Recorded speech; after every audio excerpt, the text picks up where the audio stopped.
Баршаңызға қайырлы күн. Менің каналыма қош келдіңіздер. Бүгін сіздермен бірге шабдалы қосылып жасалынатын бәліштің рецептін ұсынамын. Рецепті соңына дейін қарап көруге кеңес беремін. Бізге керек ингредиенттер: май қажет, қант, жұмыртқа, ұн, қопсытқыш және де ванилин қажет. Ең алдымен таза ыдысымызға қантты салып, үстіне жұмыртқаны салып, екеуін жақсылап венчикпен араластырамыз. Қантымыз кішкене еруі қажет.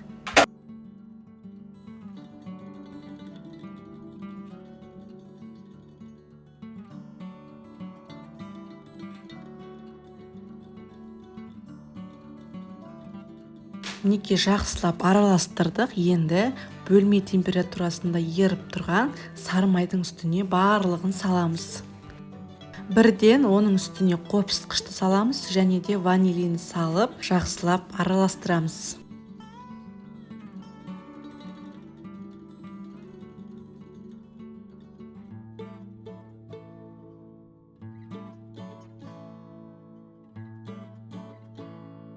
Барлығын жақсылап араластырып болғаннан кейін үстіне жоғары сұрыптағы ұнды електен өткізіп саламыз. Ұнның барлығын салып болғаннан кейін жақсылап қолмен елеп, қолға жабыспайтын қамыр елеп шығамыз.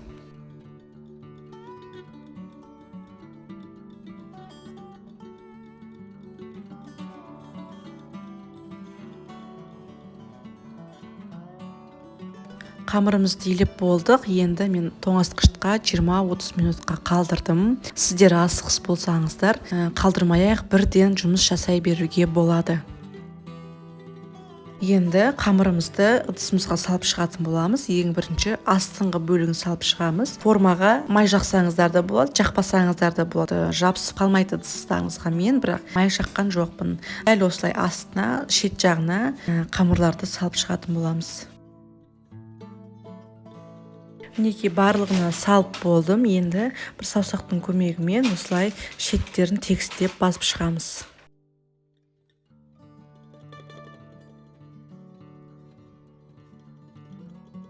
Енді шаңышқының көмегімен шеттерін тегістеп шығамыз.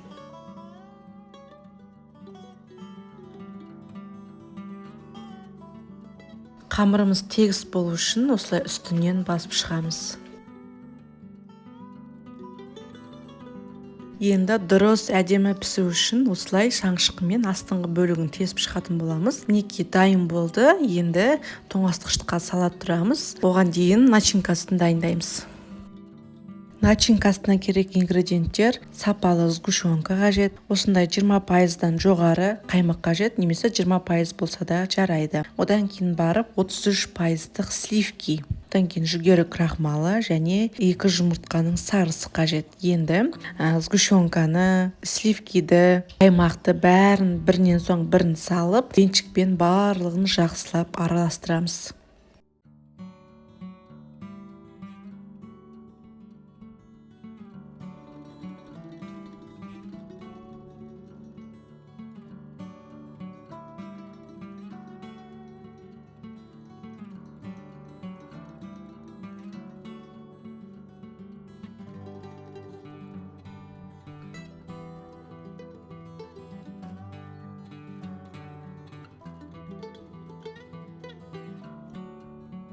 Қамырымызды тоңазытқыштан алып, осы начинканы үстіне құямыз.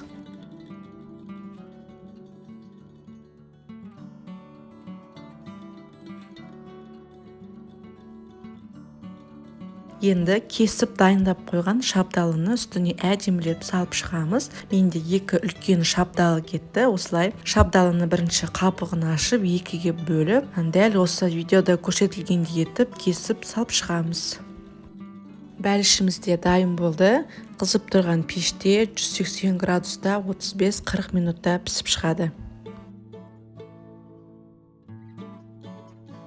Мінекей достар, бәлішімізде дайын болды. Сіздерде шабдалы болмаған жағдайда абрикос, мұздатылған жеміс-жидектер салуға болады. Немесе қыста жасап жатқан болсаңыз, бұл рецепті консервідегі абрикос болады, шабдалы болады, соны қосып жасасаңыздар болады. Толық суғаннан кейін барып, мен формасынан шешіп жатырмын. Суытып барып шығарыңыздар. Менде 1 сағаттай суытып барып шешіп жатырмын. Өте ерекше дәмді бәліш болып шығады. Дәмі кішкене ерекшелеу болып шығады. Сіздер де міндетті түрде жасап көріңіздер. Ұнап жатса комментария бөліміне өз пікірлеріңізді жазып қалдыра кетіңіздер. Алда әлі түрлі рецепттер шығаратын боламын, сондықтан міндетті түрде осы каналға тіркеліп қойыңыздар. Астарыңыз дәмді болсын. Сіздермен болған Гүлайым.